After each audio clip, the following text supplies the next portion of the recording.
Sa ibang balita, hindi palalampasin ni US President Donald Trump ang mga bansa na makikipagnegosasyon sa Iran kasunod ng banta nito na 25% na taripang ipapataw. Bagamat wala pang impormasyon mula sa White House kung paano ito gugulong, inaasahan na maapektuhan ang bansang China, United Arab Emirates at Turkey na posibleng kung sakali mang ito'y matuloy. Tunghayan ng balitang abroad ni Son Santiago.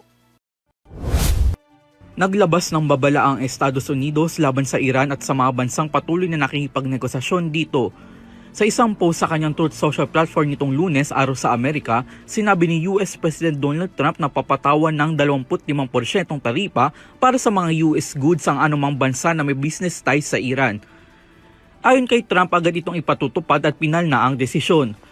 Wala pang detalyang inilalabas ang White House kung paano ipatutupad ang naturang patakaran.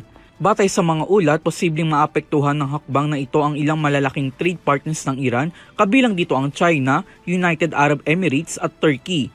Ang pahayag ay matapos ang naunang intensyon ni Trump nitong weekend kung saan ipinahiwatig niya na maaaring tumulong ang Amerika sa mga nagpoprotesta sa Iran.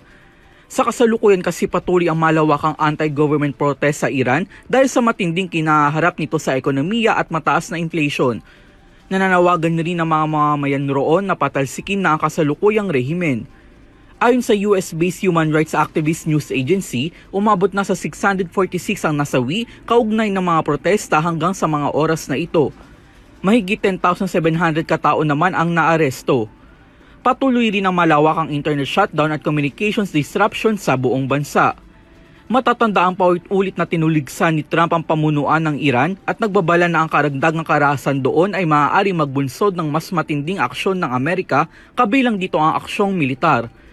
Samantala, bumanat naman ang pamahalaan ng Iran na handa silang gumanti sakaling makialam nga ang Amerika. Sa ngayon, wala pang opisyal na pahayag ang Iran ukol sa banta ng taripa ng Amerika.